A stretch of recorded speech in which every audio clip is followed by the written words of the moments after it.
read Happy Life, we go home, we read books, we come to classes here on Tuesday night. We're studying. But think about after death, right? And we're in the spirit world. Does the studying stop? Absolutely not. Probably, I think, once you heal, I think it becomes more intense, right? Because we're struck with that regret. We aren't tied to a material body. We have memory of all the past experiences. And I really think that gets us working harder and studying more. And it's amazing to read that book, Nasr Allah, and other books like it, where they describe all the different groups, different institutions, if you will, specific places for women, for men, for victims of this, for people that did that, right? To really work on core issues to overcome and to recover. So with repentance and reparation, right, when you combine those two together, that leads to expiation, right? So expiation is the whole package, right? We felt regret, and we were doing the work to repair to better condition, right? So expiation is accomplished during incarnation via what, right? Trials, tribulations, suffering. If you have no trials or tribulations in this life, right, the story goes, we're probably not working real hard to improve, right? Earth, physical life, incarnation is a series, if you will, of trials, tribulations, and suffering. Not that you have to self-induce and make yourself, you know, what was that movie? I forget, but there's a monk that kind of went extreme. He used to hit himself with a whip, right? Because in his faith, he thought that the more he suffered, the more holy it was. So we're not talking about that extreme suffering. But any of those tribulations that you bring on yourself by the choices you make or don't make, that lead to turmoil, where you have to work, all those things are how you're going to grow in this life. And then additionally, in the spirit life, you'll have those mental sufferings, those accounts, recounting mistakes or choices you didn't make, and additional suffering. They're all leading to you being inspired or jump-started to try to grow. So the next question they ask is repentance enough, right? Because repentance helps to improve the spirit, but the past must be expiated. That's why the two are together, right? Repentance is important, but you've got to do the work to expiate the past. How do we expiate our wrongs is the next question in the Spirit's book. And the question is by making reparations for them, right? It's not just saying I'm wrong and being sorry. You've got to correct them. Bad choices can only be redeemed via good actions. Reparation does not have any merit unless it strikes humans in their pride or their material interests. Some of you have probably heard me say this. We've read it in different material. The biggest roadblock, the biggest dilemma for us preventing our growth, I believe, is our ego and our pride, right? Anybody, have I ever mentioned this? What does ego stand for? I have to remember now. Ego, E-G-O, you remember? Edging God out. If we're living full of pride, if we're living full of our ego, right, full of ourselves, what are we doing? We're saying to ourselves, I can do it all on my own. I'm the best. I don't need any help. We all need help. We all need God. And if we're so prideful and egotistical, there's a few things we can't do, right? First, it means that maybe we do think we can do it all and we don't need help, right? So we got to be humble. The other thing we're doing is when you're full of ego and pride, it's usually all about us or you, right? And not about the other person, right? It's hard to be loving and charitable when you're just thinking about you. Does that make sense? So let's ego, edging God out is how I like to think of it. And when we're not loving and being charitable, we're not moving forward, right? Because we got to do those things. They go on to say that reparation does not have any merit unless it strikes humans in their pride or their material interest. That doesn't mean you have to give up money. Doesn't mean you have to quit your job. It's okay to enjoy the fruits of your labor, right? But if you, in your pursuit of acquiring those material things, right, step on other people, take advantage of other people, stop loving and being charitable, then it's not the money, right? It's the things you do in pursuit of it. So keep that in mind. This doesn't mean you have to not pursue material interests. It just can't be on the backs of other people or by hurting other people. So, everybody wants to know, all right, God, how long is this going to last? Tell me. I want to know. And here, a simple answer, right? It's different for all of us. You're going to suffer. I'm going to suffer the length of time required for my improvement. So I can be stubborn and knock my head against the table, right? Walk into the wall every time, right? Or I can snap out of it and follow the light, right? As soon as I'm ready and as soon as I do the work, I'm gonna improve and my suffering's gonna decline. But it's self-paced. I can control it. You can control it. The sooner I do a better job of walking a life upright and morally and as close to Christ showed us, right? The faster I'm gonna go. So I feel like a turtle most days, right? A tortoise. Now, can suffering be eternal? I don't know about you guys, but I grew up fearful of this guy with a pitchfork and horns, right, and a fire, right? Eternal damnation, right? If you do this, you're going to go to hell. Or if you avoid that, you're going to go to heaven, right? Well, that's the question, right? Can suffering be eternal? Is there such a place as eternal punishment or hell? And in theory, the Spirit's book tells us, yes, in theory. But remember, they tell us, God created you simple and ignorant. Not devoted to bad, right? He didn't create good or bad people, or spirits rather. He simply created us all simple and ignorant, right? All the same way when we were first created. Not devoted to bad, so each spirit will progress over a longer or shorter period of time according to their own free will. No such thing as eternal suffering. It may feel eternal. You may face things in your life that you don't know how you're going to get past. You don't know why they happen to you or how to fix them.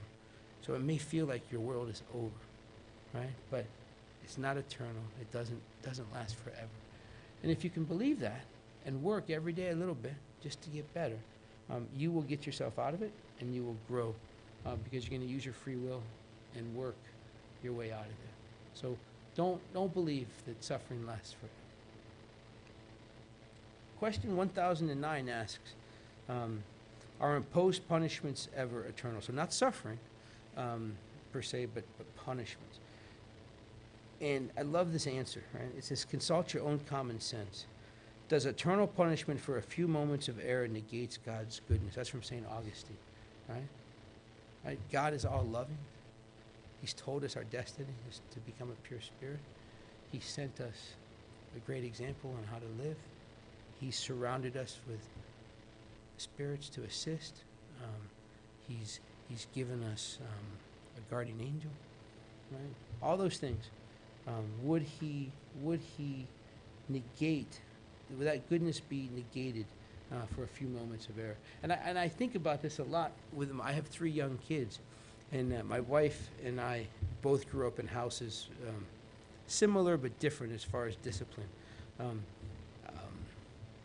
And it's been 11 years since I've been a father, and the father I am today has moved a lot. The Spirit's teachings and my study here has changed the way I parent a little bit.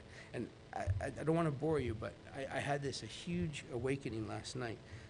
2 of my daughters are twins, and last night, you guys have, some of you have kids, or maybe you have brothers or sisters. Do you ever just find that you're just fighting when you're a kid with your sibling, and nobody can remember why, but you're just mad? Well, 2 of my daughters were like that last night. They're just fighting, blah, blah, blah, blah, blah, blah, right? It's like, oh my God. In my house, when I was a kid, if that had happened, my dad just would have put out the belt, and we would have got a spanking, and we would have gone to bed. Well, we don't do that, right? Sometimes I want to, right? I feel like it, I got to fight the urge. But what I did last night with these 2 little girls is I listened. I said, okay, one at a time. Juliana, tell me everything that Cecilia does that bothers you. And oh my God. I'm sorry, forgive me. I'm getting ahead of myself. I listened to them. I said, okay, well, listen, let's try something. I want you to tell me something. Tell me one thing good about your sister. I changed it. I took negative and I made it positive. Tell me one thing good about your sister. It was easy. She came, okay, now your turn. And I went back. It took 10 minutes.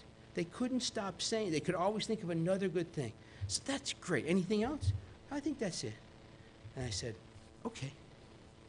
Tell me one thing you don't like, behavior about your sister. So one thing came out pretty quick. Sorry, tell me another. They came out pretty quick. By the third one, they're scratching their head. And I said, isn't that amazing, girls? It took you 10 minutes to tell me all the things that were positive about your sister. And it took you 30 seconds to tell me what you didn't like. Isn't that amazing, right? So my point in telling you this story is I can think of a different way to have handled that, or every time that comes up. And just in reading this material and being a parent now, seeing that progression, it's so capable for us to grow in one lifetime. In the 11 years I've been a father, I went from thinking I was going to kind of be more like my dad, right, to being this patient, loving guy that's, instead of disciplining in a suffering or a harsh way or a corporal way, to be more like a psychologist, right? More like a counselor like Christ. Does that make sense? Right? I don't know if it's right. They could, who knows? I could mess them up forever. But I really think this is a great example of hell and damnation, or corporal punishment isn't forever, right? We may start that way. We may feel that way. But if we can add the ability to love, if we can add the ability to listen, if we can add the ability to believe that there's a positive even in a negative, we will grow. So I hope that makes sense. All right, so the Spirit's doctrine isn't the only place we read about this stuff, right? Plato told us that, he says, humanity, no longer immerse your somber glance in the depths of the earth searching for these punishments. Weep, hope, expiate, and take comfort in the thought of a God who is infinitely good, absolutely powerful, and essentially just. In other words, stop believing that it's one life and you go to hell if you mess up, or you've got to be perfect to go to this place of bliss, after you die. It's believe in God is infinitely good, absolutely powerful, and essentially just, and just keep working. All right, don't get hung up on the punishment. You made a mistake. You didn't make a good choice. That's yesterday. What are you going to do today? What are you going to do tomorrow? Don't get you hung up on eternal damnation, or you're terrible because you made a mistake. Paul the Apostle, right? He tells us that the objective of humankind is to gravitate towards divine unity. And he tells us that for divine unity to occur, 3 things are necessary: justice, love, and knowledge. Then he tells you the opposite, or what impedes that, or what slows that down. Any ideas? If this is necessary for unity to occur, justice, love, and knowledge, what do you think can slow it down? Ignorance, hatred, and injustice. Where do most of those stem from? Ego. Yeah? If you're ignorant of the truth, right? If you ignore the truth, if you spend your time hating others for what they did to you or what they didn't do for others, right? And you feel like an injustice has occurred, right? You're caught up in pride. And if you do that, you slow this stuff down. So regardless of what somebody did to you last year, pray for them. Regardless of what that guy did down the street, I'm going to pray for him. Right? I'm your brother. You're my brother, my sister. We're equals. We're all in the same boat. We look a little bit different maybe. We like different foods. I drive fast. You drive slow. Whatever, I like rock and roll. You like, what's that Brazilian music? Thank you. Lambada. Samba. I still can't figure that out, man. It's kind of hard. But my point is, we're different, but we're the same. And the beauty of this is that life is fair, right? Think about it. We all were created simple and lacking knowledge, the same. And through subsequent lives, right? Hundreds, thousands, whatever it is, here we are on earth sharing space, right? All at different places, right? Whatever's happening to me, I've created. Whatever's happening to you, you've created. And by the grace of God, I have no memory that I hurt you in the past. You have no memory that you offended me, that we hurt each other, or that we loved each other. All we know is we're in the same place, same lifetime, and we have the opportunity to not only grow ourselves, but to help each other by the choices we make or we don't make. Being here tonight, listening to me, I'm helping you, you're helping me. When we leave here in the car tonight, the guy that cuts us off on the highway, he's helping us. He's going to teach me patience and teach me how to not get mad. And give me another opportunity. Your boss that's mean, pray for them, right? The love of your life that left you, pray for them, right?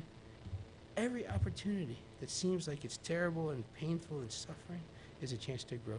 And we can't do it by ourselves. We need each other.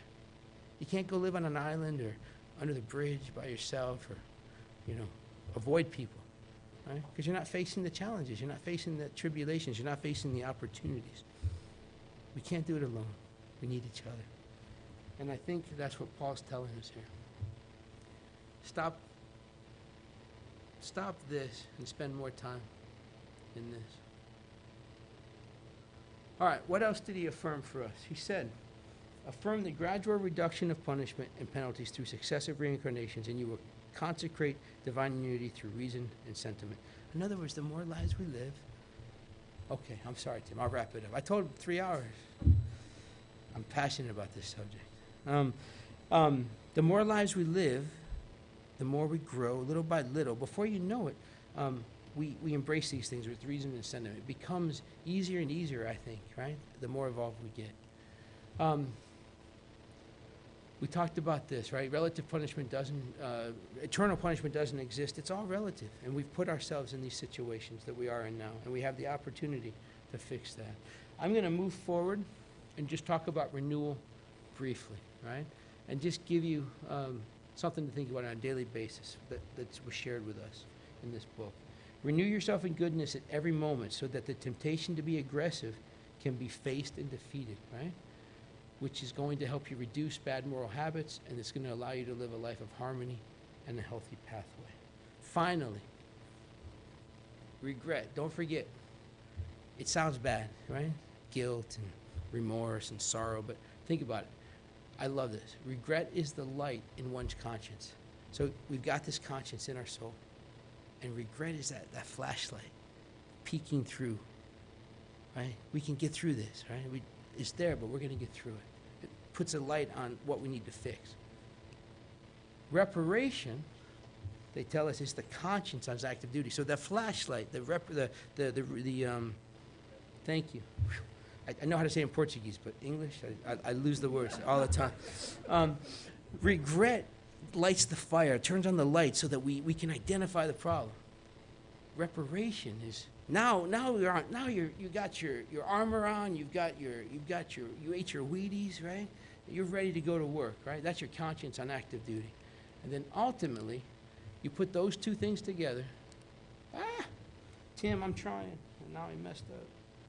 You put those two things together, regret and reparation, and you do the work, and then you expiate the wrongs of the past. You renew yourself. And you don't have to wait for next year. You don't have to wait for your next life. You could do it right now. Just focus on it. Make sense? All right, I'm going to stop talking. We're going to run a short video because I promised myself I would make sure I got this in, even if Tim told me I didn't have time. He's not laughing. But let's watch this. I won't talk anymore. I want to thank you for your time and attention. When the video is done, I guess we'll do vibrations, yeah? Thank you, guys, and Happy New Year.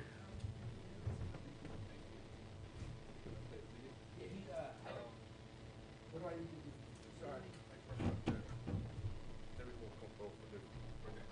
Oh, sorry.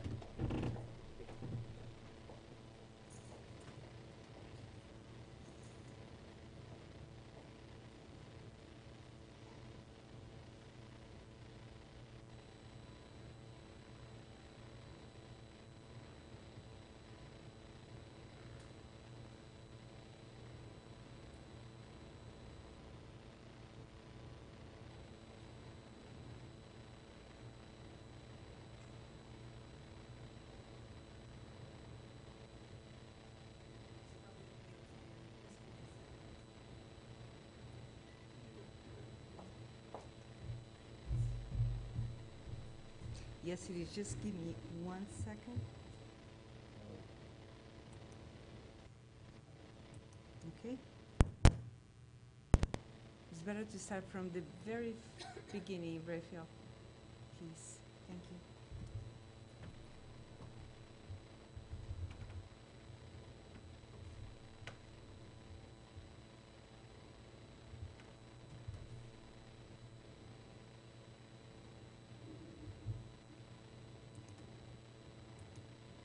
Is he waiting for me?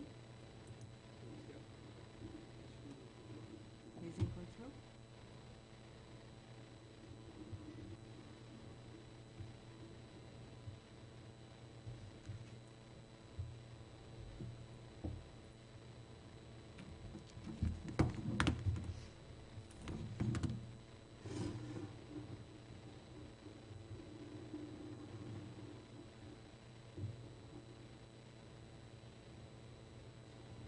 Anticipation is better.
Raphael, I think you better stop because we don't have a sound.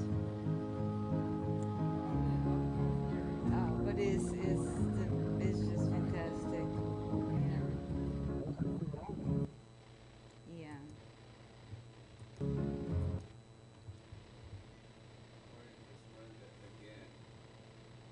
Well, yeah, that's what you better wanna. Doesn't make sense why the music is perfect. Why don't you close here and I'll open here? What's that? Cable's done. How about if we have this video next week? Okay. Okay, because the video is so fantastic that I will be ashamed if we don't go through it. All right.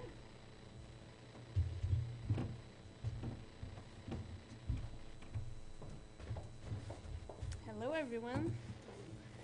So good to be here and see all of you again. I had thought of doing a vibration for tonight. It was gonna be a little bit longer, so I know Tim's not gonna be happy with that. And throughout the whole lecture, something else kept coming to my mind. So I'm gonna invite you to follow me on a